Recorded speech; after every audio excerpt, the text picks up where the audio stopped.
Hello, कैसे हैं आप? मैं हूं शिखा सुंदरियाल, स्थिर वेलनेस की फाउंडर और एक लाइफस्टाइल कोच। और आज हम बात करने वाले हैं मेंस्ट्रुअल हेल्थ के बारे में। जी हाँ, हम नारियों के जीवन का एक बहुत ही महत्वपूर्ण, बहुत ही अभिन्न अंग जो हमारी ओवरऑल हेल्थ पे भी बहुत ज़्यादा असर डालते हैं। तो पीरियड से जुड़ी आज मैं उन 10 बातों के बारे में आपको बताऊंगी जिनके बारे में ज़्यादातर हम सभी जानते हैं पर नज़रअंदाज बहुत कर देते हैं। नारियाँ हैं ना, अपने शरीर पे ध्यान नहीं देते।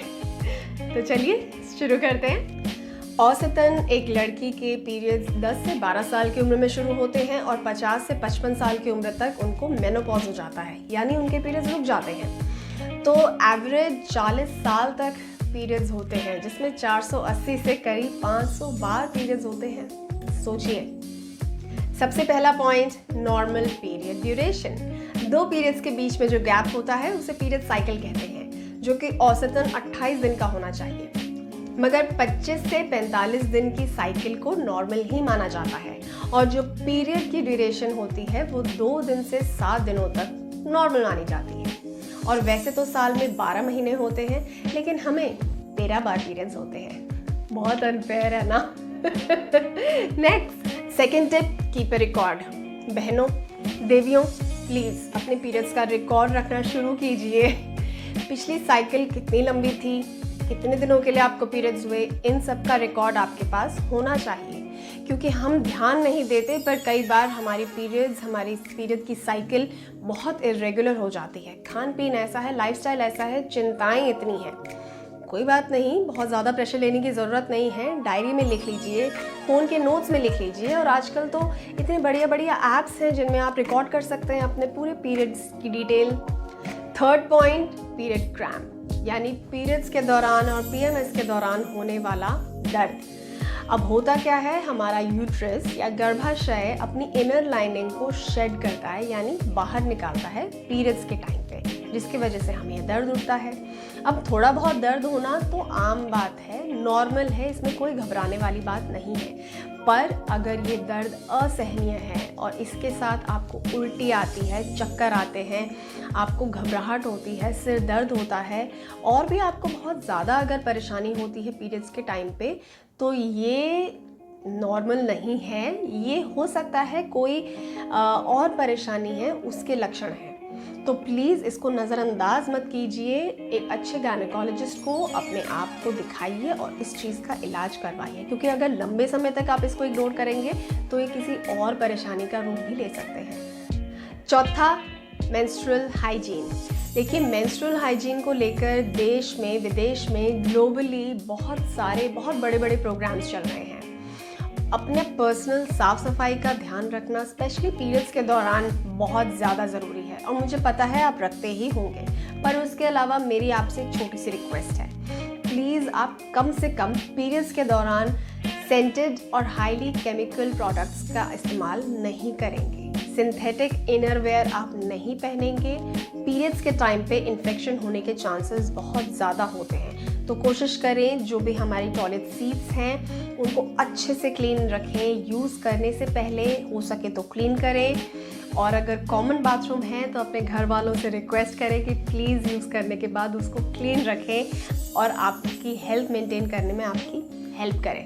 फिफ्थ, अनीमिया, जो कि आयरन डेफिशिएंसी से होता है। तो जिन औरतों में बहुत ज़्यादा ब्लीडिंग होती है, हैवी फ्लो होता है, उनको डिजीनेस रहती है, चक्कर आते हैं, चिड़चिड़ापन रहता है, उल्टी आने का होता है, थकावट रहती है, हार्ट बीट बढ़ी रहती है, पैल्पिटेशन होती है, ये सब एनीमिया के लक्षण हैं। तो आपको भगवान ना करे कभी भी ऐसे लक्षण अगर महसूस हुए हैं तो प्लीज़ इसको नज़रअंदाज मत कीजिए। फटाफट एक डॉक्टर को दिखाइए, एक अच्छे गायनेकोलॉजिस्ट को कंसल्ट कीजिए और इसका तुरंत इलाज कराइए। क्योंकि लंबे समय तक अगर आप इसको इग्नोर करेंगे, ये परेशानी कंटिन्यू करेगी तो आपकी हेल्थ पे बहुत ज़्यादा बुरा असर डाल सकती है, कोई बड़ी परेशानी खड़ी हो सकती है। तो प्लीज़ इग्नोर मत कीजिए। Sixth, right menstrual products. Market में बहुत सारे प्रोडक्ट्स अवेलेबल हैं, सैनिटरी पैड से लेके organic cotton pads, menstrual cup से लेके टैम्पॉन्स। मगर आपका शरीर यूनिक है, आपका कंफर्ट यूनिक है, आपका स्ट्रक्चर यूनिक है और यूनिक है आपके पीरियड्स, आपकी ब्लीडिंग फ्लो के अकॉर्डिंग, आपके कंफर्ट के अकॉर्डिंग, आपकी पीरियड हेल्थ के अकॉर्डिंग। आप एक प्रोडक्ट यूज़ कीजिए ताकि आप जब वो यूज़ करें उन पीरियड्स के टाइम पे आपको कंफर्टेबल महसूस हो, कोई इन्फेक्शन होने के चांसेस ना रहें, रैशेस होने के चांसेस ना रहें, डिस्कम्फर्ट ना रहें, आप आराम से अपनी लाइफ एंजॉय कर सकें। 7वां पॉइंट, रेस्ट, आराम कीजिए। निरंतर खड़े मत रहिए, निरंतर बैठे मत रहिए, थोड़ी देर खड़े होइए, बीच बीच में बैठिए और बीच बीच में आराम भी कीजिए। महीने में 1 या 2 दिन अगर शाम को, दिन में, दोपहर में थोड़ा नैप कर लिया, आधा 1 घंटा सो लिया तो प्रॉब्लम क्या है? कोई प्रॉब्लम नहीं है, किसी को कोई परेशानी नहीं होगी। माना पूरा परिवार, पूरा घर आप पर ही डिपेंडेंट है, लेकिन फिर भी इस शरीर को तो आराम आपको ही देना है ना, आप ही के हाथ में है। तो please be kind to yourself, अपने साथ थोड़ा सा प्यार कीजिए। 8वां पॉइंट, कंफर्टेबल कपड़े।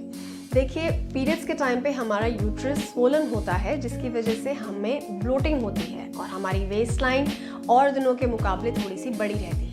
पर हम आम दिनों वाले ही रेगुलर टाइट वेस्ट बैंड वाले ट्राउजर्स, पैंट्स, जीन्स पहनते हैं, जिससे हमारे पेट पे बहुत प्रेशर पड़ता है, ओवरीज, यूट्रस और ओवरऑल डाइजेस्टिव सिस्टम पे बहुत ज़्यादा प्रेशर पड़ता है, जिससे बहुत सारे नुकसान हो सकते हैं। जो डिस्कम्फर्ट होता है वो तो है ही, जो इनडाइजेशन होगा वो तो है ही, पर उसके अलावा आगे चल के रिप्रोडक्टिव इश्यूज भी हो सकते हैं, मेंस्ट्रुअल हेल्थ इश्यूज भी हो सकते हैं। तो कोशिश करें इन 4-5 दिनों के लिए आप कंफर्टेबल ढीले ढाले कपड़े ही पहने। 9th, स्ट्रेस, तनाव।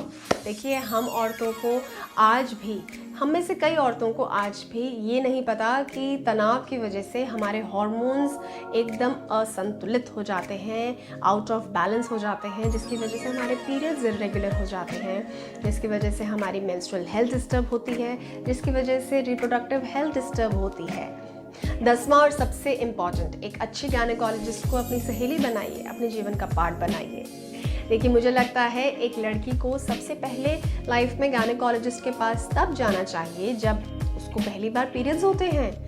उसके बाद हर साल कम से कम 2 बार, 6 महीने में 1 बार तो जाना ही चाहिए गायनेकोलॉजिस्ट के पास, क्योंकि जब हम रेगुलरली पार्लर जा सकते हैं हर महीने, तो गायनेकोलॉजिस्ट को 6 महीने में 1 बार तो दिखा ही सकते हैं।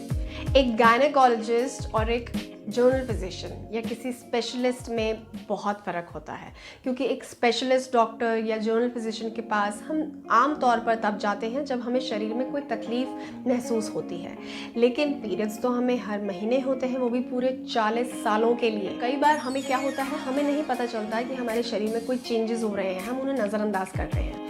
तो अगर आप 6 महीने में 1 बार गायनेकोलॉजिस्ट के पास जाते रहेंगे तो कोई भी चेंजेस वो फटाफट से पकड़ लेंगी, और इससे पहले कि वो कोई बड़ी परेशानी का रूप ले, आप उसको आराम से उसका इलाज कर सकते हैं, उसको ट्रीट कर सकते हैं। And that's it. आपको इन पॉइंट्स में से कितनों के बारे में पता था, या शायद कोई पॉइंट मैंने मिस कर दिया है, तो प्लीज़ कमेंट सेक्शन में लिख के मुझे ज़रूर बताइए। ये वीडियो मेंस्ट्रुअल हेल्थ सीरीज का पहला पार्ट है, बाकी 2 पार्ट्स कल और परसों आएंगे, so do check them also out. और अगर आपको वीडियो पसंद आई है, you know what to do, like the video, subscribe to my channel, bell icon press करने से बात नहीं बनेगी, नोटिफिकेशंस भी ऑन करने बहुत ज़रूरी है ताकि आपको मेरी वीडियोस के अपडेट मिलते रहें। और इसके अलावा अगर आपको मेरा काम पसंद आ रहा है और मेरी बातें पसंद आ रही हैं और आप मुझे सपोर्ट करना चाहते हैं, तो बहुत ही आसान है, patreon.com/स्थिर वेलनेस पर जाकर आप मुझे सपोर्ट कर सकते हैं, मेरी स्थिर फैमिली का एक अभिन्न अंग बनकर। मैं आपसे कल फिर मिलूंगी, और प्लीज़ देवियों, थोड़ा सा आराम कर लो। Thank you, bye.